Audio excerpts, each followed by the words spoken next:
ছনের ঘর বৃষ্টি এলে পাখির মতো ভিজে, আবার রোদে শুকাতে হতো।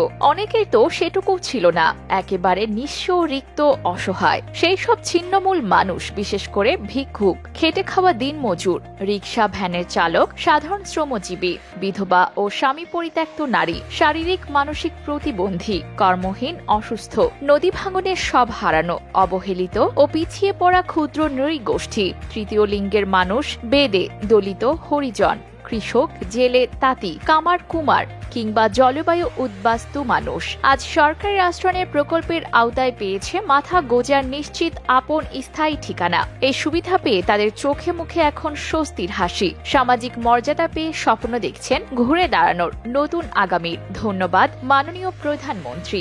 ভূমিহীন, গৃহহীনদের ভাসমান জীবন থেকে মুক্তি দেওয়ার জন্য। জয় হোক আপনার, জয় হোক আপনার সরকারের।